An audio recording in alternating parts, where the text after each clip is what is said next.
하나님의 말씀 신약성경 마태복음 28장 1절에서 10절까지 되겠습니다.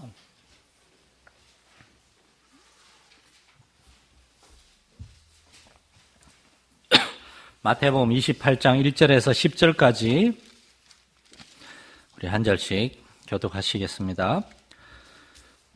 안식일이 다 지나고 안식 후 첫날이 되려는 새벽에 막달라 마리아와 다른 마리아가 무덤을 보려고 갔더니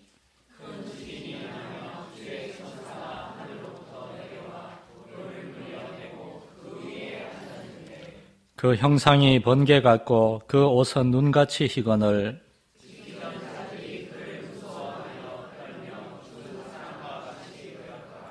천사가 여자들에게 말하여 이르되 너희는 무서워하지 말라. 십자가에 못 박히신 예수를 너희가 찾는 줄을 내가 아노라.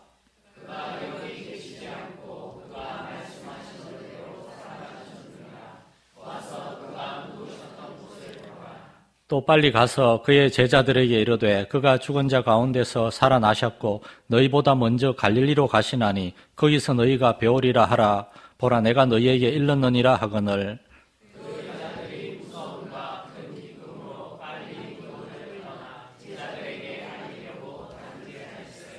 예수께서 그들을 만나 이르시되 평안하냐 하시거늘 여자들이 나아가 그 발을 붙잡고 경배하니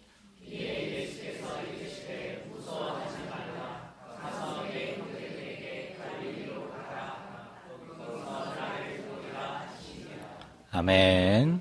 할렐루야. 예배 오신 여러분 환영합니다.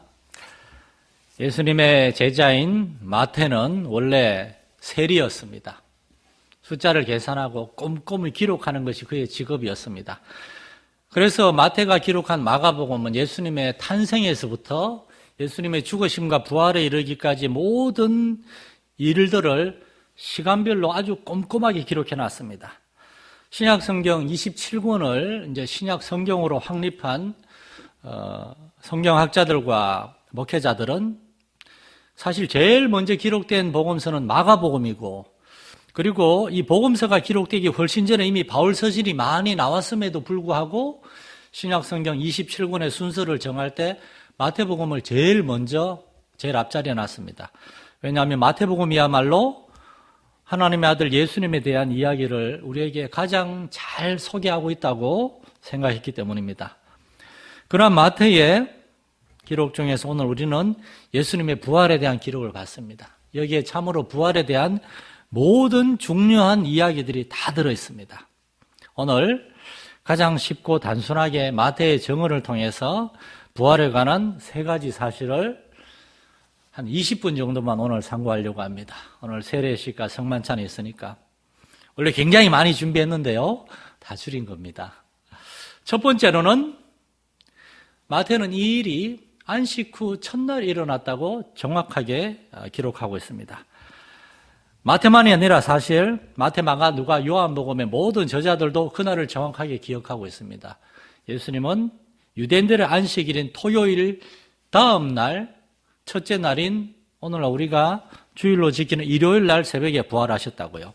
이 사실은 왜 오늘날 많은 교회들이 구약 성경의 안식일로 이미 언급되고 있는 토요일이 아니라 오늘 우리는 일요일 주일날 예배 드리는가에 대해서 그 이유를 잘 설명해 줍니다. 아직까지도 안식교나 하나님의 교회나 많은 이단들이 토요일날 예배를 드리고 토요일이 안식일이라고 그렇게 주장을 하고 있습니다. 성경에 그렇게 얘기하고 있다고요. 그러나 그들의 주장대로 성경에 나오는 안식일을 우리가 곧이곧대로 지켜야 한다면 성경에 나오는 모든 절기들도 우리는 다 지켜야 될 거예요. 안식일만 절깁니까? 유월절, 초막절, 맥추절은 우리도 지키지만 이스라엘 사람들이 지키는 방식으로 지키지는 않죠.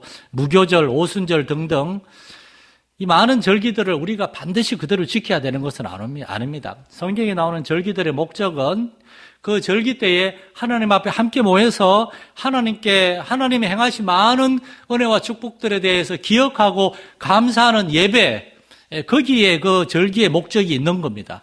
그런데 유대인들은 그 절기들이 수많은 절기들을 꼼꼼히 지키면서도 심지어 오늘날까지도 이제 이스라엘 사람들은 절기를 지키는데 그 절기는 지키는데 우리에게 절기를 지키라고 명령하신 하나님의 뜻, 절기의 목적, 하나님을 기억하고 하나님께 감사하는 그 사실은 잊어버리고 그냥 자신들의 전통과 사람들의 관습에 따라서 인간 중심의 유대교를 만들어낸 겁니다.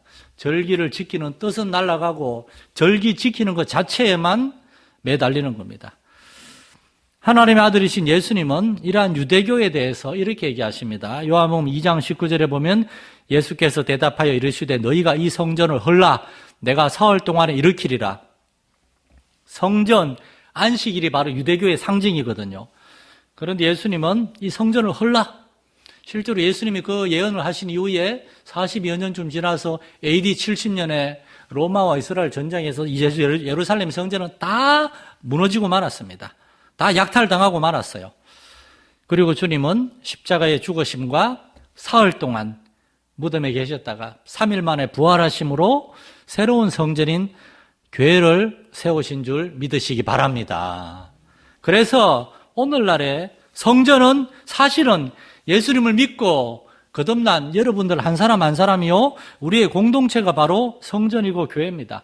예수님은 이 일을 이루시기 위해서 죽으셨다가 안식일 전날 죽으셨다가 안식일 다음 날인 주일날 이른 새벽에 살아나셨어요. 그렇게 주일이 우리에게 새로운 안식일로 정해지게 된 겁니다. 초대교회 성도들은 그래서 유대교와 달리 그들의 안식일은 토요일이 아니라 안식 후 첫날 주님이 부활하신 날인 일요일 날 다 같이 모여서 예수님께 감사하고 예배를 드리고 있습니다. 오늘 우리는 1년에 한 번 부활주일에 부활절 감사 예배를 드리지만 사실은 매 주일이 안식 후 첫날 토요일 다음 날 주님의 날 주일이 바로 우리는 예수 그리스도의 십자가 죽음과 부활을 기억하고 감사하는 우리의 참된 안식일이 되어야 하는 줄 믿으시기 바랍니다. 이게 주일의 의미입니다.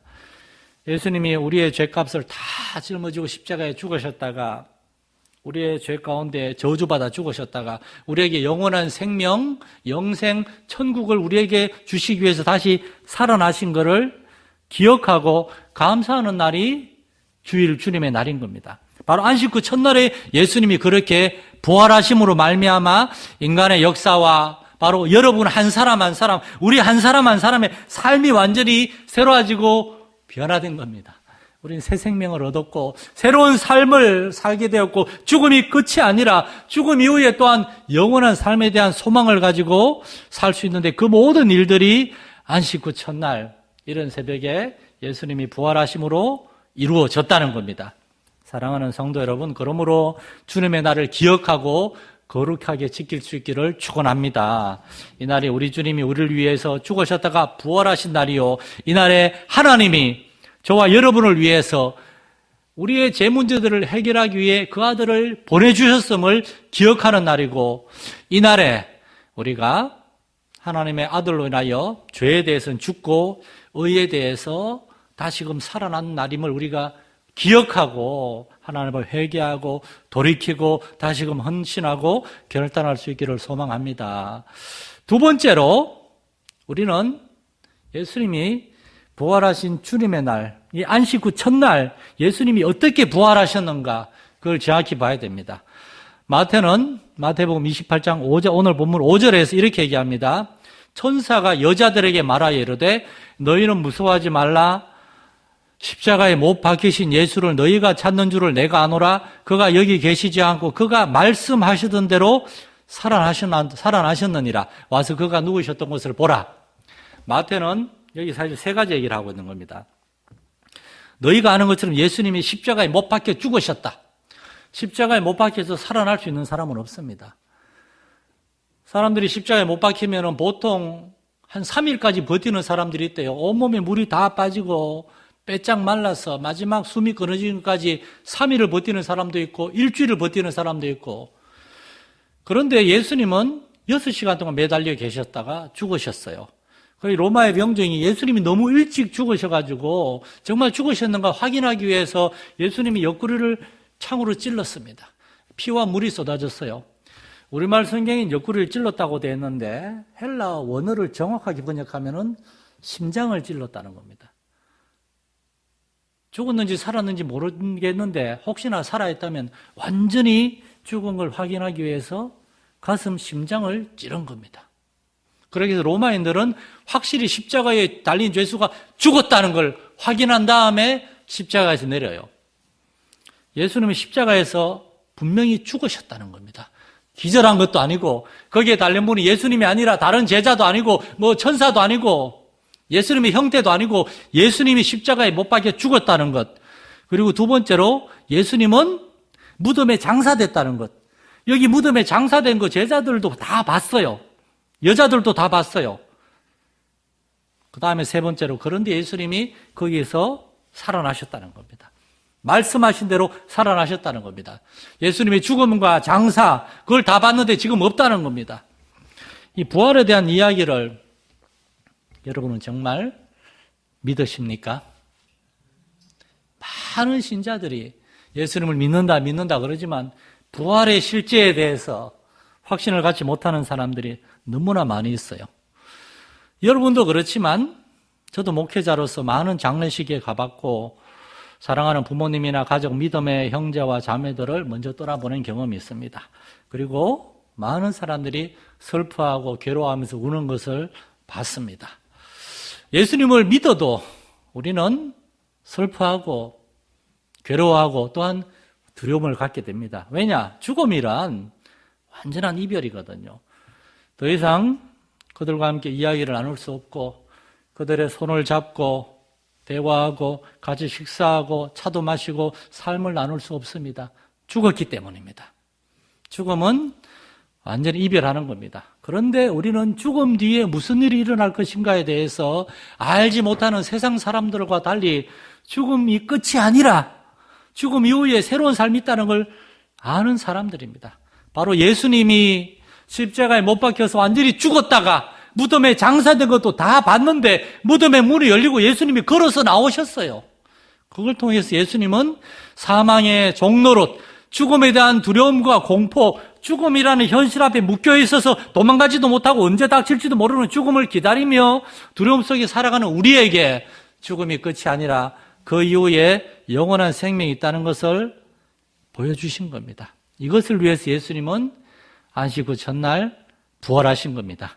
육체의 모든 기능이 완전히 정지되고 죽은 상태, 사망 선고죠. 로마 군병이 옆구리에 창을 찔러 사망 선고를 내렸어요. 그런데 3일째 주님은 다시 살아나셨어요. 이 사실이 얼마나 중요한지 모릅니다. 예수를 믿는다는 것은 예수님만 믿는 것이 아니고 예수님이 누구고 예수님이 뭔 일을 했고 특별히 예수님이 하신 일 중에서 우리를 위해 완전히 죽었다가 다시 살아나셨다는 사실. 그러므로 우리도 예수님을 믿으면은 우리의 영혼이 살아날 뿐만 아니라 우리도 육체의 죽음으로 끝이 아니라 그 이후에 다시 예수님처럼 부활할 것이라는 사실을 믿는 것임을 여러분 믿으시기 바랍니다. 이게 믿음이에요. 이 사실이 얼마나 중요한지 사도들은 자신들의 만든 신앙 고백서인 사도신경에 이 사실을 아주 확실히 언급했어요. 사도신경에 가장 많이 나오는 단어가 뭔 줄 아십니까? 죽는다는 말입니다. 죽고가 3번이나 나와요. 그는 성령으로 잉태되어 동정녀 마리아에게 나시고 본디오 빌라도에게 고난을 받아 십자가에 못 박혀 죽으시고 장사한 지 사흘 만에 죽은 자 가운데서 다시 살아나시고 하늘에 오르시어 전능하신 하나님 아버지 우편에 앉아 계시다가 거기로부터 살아있는 자와 죽은 자를 심판하러 오실 것이다. 예수님이 죽었다는 사실이 너무나 중요하기 때문에. 왜냐? 이 두렵고 불길한 단어, 이 죽음이 끝이 아니라 예수님이 죽은 자 가운데서 다시 살아나셨기 때문에 사도들은 죽음에 대해서 강조하고 예수님이 죽음을 이겼다는 사실을 성경에 기록한 겁니다. 일제시대에 교사이자 작가이자 또한 독립운동가로 활동하신 안이숙 사모님은 죽으면 죽으리라 그런 귀한 책을 썼어요. 그런데 그 다음에 두 번째로 쓴 책이 있어요. 당신은 죽어요. 그런데 안 죽어요. 거기에서 일제시대와 그 이후 6.25 한국전쟁과 대한민국의 힘든 시기를 지나면서 시련과 고난 속에서 정말 죽을 것 같은 그런 삶을 살던 많은 성도들이 예수 그리스도의 그 부활에 대한 신앙, 그 믿음을 붙잡고 그 죽을 것 같은 삶 속에서 나는 죽었다. 그러나 예수님과 함께 난 다시 살아나서 새로운 삶을 살 것이다. 그 믿음 가지고 그 시련과 고난을 이겨내고 인내할 수 있고 믿음을 지켰다는 사실을 그 책에서 얘기하고 있습니다. 오늘 본문에서 마태는 예수님이 다시 살아나신 사실에 대해서 여러 증인들을 소개합니다. 가장 먼저 하나님의 천사들이 증언합니다. 천사들은 부활의 증인이자 참여자들입니다. 천사들이 무덤에서 돌을 굴려내고 부활하신 예수님을 맞이했어요. 마태와 마가, 누가, 요한복음은 전부 다 하나님의 사자 천사들이 와서 돌을 굴려냈다는 사실을 이야기하고 있습니다. 두 번째로 이 저자들은 막달라 마리아와 다른 마리아 등 몇몇 여인들이 예수님의 부활을 처음으로 목격했다고 얘기하고 있어요. 그런데 사실은 예수님 당시의 여자들은 사회적으로 그렇게 인권이 존중받는 시대가 아니었어요. 여자들의 증언은 재판에서 그렇게 인정을 못 받았어요. 그런데도 제자들은 여인들이 예수님을 부활한 걸 제일 먼저 봤다고 다 썼어요. 왜 그랬을까요? 왜 이들이 만약에 예수님이 부활했다는 사실을 더 강조하고 싶으면 여인들이 아니라 베드로나 요한이나 다른 남자 증인들을 세웠을 건데 왜 그렇게 했을까요? 굳이 그렇게 할 이유가 없었거든요. 억지로 예수님이 부활하셨다는 밝히고 이렇게 막 강조할 필요가 없었거든요. 그거는 사실이니까. 사실과 진리는 결국에 드러나고 되어 있으니까. 그래서 이 제자들은 여인들의 증언이 큰 힘을 발휘하지 않을 것임을 알면서도 불구하고 그것이 사실이니까 예수님이 부활하신 안식 후 첫날 이른 새벽에 제자들인 자신들이 아니라 여인들이 예수님의 무덤에 제일 먼저 갔고 그래서 예수님을 제일 먼저 본 게 여인들이라는 사실을 제자들은 증언하기를 전혀 두려워하지 않았습니다. 또한 마태는 특별한 증인들을 소개하는데 본문 4절에 무덤을 지키던 군병들에 대해 얘기합니다. 혹시나 예수님의 제자들이 예수님의 시체를 훔쳐갈까 봐 대제사장들이 군병들을 세워놨어요. 그런데 제자들이 훔쳐간 게 아니라 천사가 내려와서 돌문을 굴리고 예수님이 부활한 걸 이 군병들이 봤어요. 얼마나 무서웠는지 이들은 그걸 보면서 마치 죽은 자 같이 됐다 그래요. 나중에 이 사람들이 성에 들어가서 대제사장들에게 그 일어난 일을 얘기했습니다. 하늘에 천사가 내려와서 돌을 굴리고 그 나사내주고 살아났습니다. 이 얘기를 들었으면 대제사장들은 그분이 정말 하나님의 아들 메시아가 맞나 보다 그렇게 했어야 되는데 그러지 않고 경비병들에게 돈을 주고 입을 막아라. 제자들이 예수님의 시체를 훔쳐갔다고 거짓말해라. 진리를 알고도 진리를 거부한 죄인이 됐습니다. 여러분, 예수님의 부활 사건은 이런 많은 증인들의 증언들과 기록을 통해서 오늘날 우리에게 증거가 됐어요. 우리가 이것을 받았어요. 이제 우리는 이 증인들의 기록을 통해서 우리가 이것을 믿을 것인지 거부할 것인지 결단을 해야 됩니다. 믿음은 결단입니다. 왜냐? 우리 그 당시에 살지 않았었기 때문에 예수님의 부활의 현장에 우리는 없었기 때문에 우리가 선택할 수 있는 것은 이 부활의 증인들, 목격자들의 기록을 읽고 이것을 믿음으로 받아들이기로 결단하든지 아니면 말도 안 돼 못 믿겠다. 거부하든지 그 선택밖에 없습니다. 여러분은 무엇을 선택하실 겁니까? 세 번째로 만약에 여러분이 하나님을 믿고 정말 하나님이 그 아들을 죽은 자 가운데서 다시 살리셨다는 이 부활의 메시지를 정말 믿음으로 믿기로 결단하고 그것을 받아들인다면 이제 우리한테는 사명이 주어집니다. 7절에 보면 천사들이 얘기합니다. 여인들에게 빨리 가서 제자들에게 예수님이 죽은 자 가운데서 살아나셨다는 사실을 알리라, 전하라 그럽니다. 나중에 그 여인들이 예수님을 만납니다. 예수님도 여인들에게 가서 내 형제들에게 갈릴리로 가라고 그들에게 전하라. 내가 살아났다고 그들에게 알리라. 여러분, 예수님의 부활의 소식을 알게 된 저와 여러분에게는 이제 예수님의 부활의 사실을 증언해야 되는 사명이 주어진 줄 믿으시기 바랍니다. 대제사장들처럼 그가 정말 부활했다는 말인가? 이 두려운 현실을 어떻게 해야 되는가? 고민하고 회개하고 결단하지 않고 그들은 그걸 거부하기로 결단했어요. 오늘날 우리는 어떻습니까? 이 부활의 메시지가 우리에게 주어졌습니다. 우리 공동체에 주어졌습니다. 그렇다면 우리 마산연린교회는 예수님의 십자가의 그 죽으심을 통한 구원의 소식과 그의 부활을 통한 생명과 영생의 이 소식을 우리는 우리의 주변 사람들에게 나눠줄 수 있는 저와 여러분이 돼야 되겠습니다. 죄악된 이 세상이 전부가 아니라 우리에게는 새로운 생명과 새로운 삶이 주어졌다는 사실, 그러므로 그 믿음 가운데 지금 우리의 삶의 현실도 우리는 새롭게 살 수 있다는 사실. 죽은 사람이 살아나다니 그게 말이 됩니까? 세상 사람들은 주님의 부활을 인정하지 않고 그냥 그렇게 살려고 하는데 한번 생각해 보세요. 우리에겐 두 가지 길이 있습니다. 하나의 길은 죽으면 끝이라는 비관적이고 절망적인 생각과 믿음에 빠져서 그냥 먹고 마시고 취하고 즐기다가 어느 날 갑자기 죽음을 맞이하는 참으로 대책 없는 가장 어리석고 불행한 소망 없는 삶이 우리에게 있고, 또 하나는 하나님의 말씀을 믿음으로 받아들이고 죽음이 전부가 아니라 죽음 이후에 영원한 생명과 삶이 있다는 사실, 그 증거로 예수님이 이 땅에 오셔서 부활하심으로 부활의 첫 열매가 되셨다는 사실을 믿음으로 받아들이고 우리에게 그런 영원한 생명이 있기 때문에 그 생명에 대한 소망을 가지고 지금 우리 현재의 삶 속에서도 하나님 우리에게 주신 소중한 가족들을 사랑하고 친절히 대하고 섬기고 믿음의 형제와 자매들로 인하여 감사하고 기뻐하면서 주님을 섬기면서 복된 소망의 삶을 살다가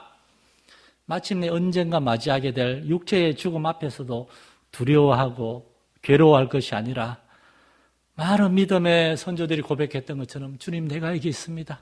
주님 내가 여기 있습니다. 주님이 나를 데리고 들어가실 영원한 생명과 삶을 기다리면서 오늘 하루는 살아가는 그러한 삶을 선택하시겠습니까?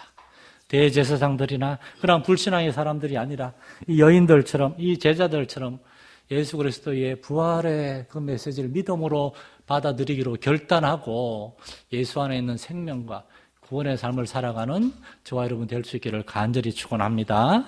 살아계신 하나님 아버지, 예수님이 이 땅에 오셨고 우리를 위해 죽으셨고 다시 살아나셨습니다. 이 놀라운 사건을 제자들은 이 작고 간단한 기록을 통하여 남겼고 하나님의 놀라운 섭리로 이것은 성경이 되어서 하나님의 말씀이 되어서 오늘날 교회를 통하여 우리에게까지 전달된 줄 믿습니다. 이 말씀을 믿음으로 아멘으로 받아들이고 결단하고 하나님 아버지, 예수 그리스도 안에 있는 부활과 생명의 삶을 살아가는 우리 성도들 되게 하여 주시옵소서. 우리의 삶에 많은 시련과 어둠이 있습니다. 살아있으나 정말 죽은 것 같은 답답하고 힘든 삶을 살아갈 수도 있습니다. 그러나 우리가 예수 그리스도를 마음에 모셔드리고 예수 그리스도를 붙들고 예수님을 따라갈 때 예수 안에 있는 생명과 구원의 놀라운 은혜와 축복이 우리에게도 부어져서 우리도 그 믿음과 소망과 확신 가운데 살아갈 수 있음을 믿고 예수 그리스도 앞에 마음을 드리고 삶을 드릴 수 있는 우리 성도들 한 사람 한 사람 되게 하여 주시옵소서. 우리 주 예수님의 이름으로 기도드립니다. 아멘.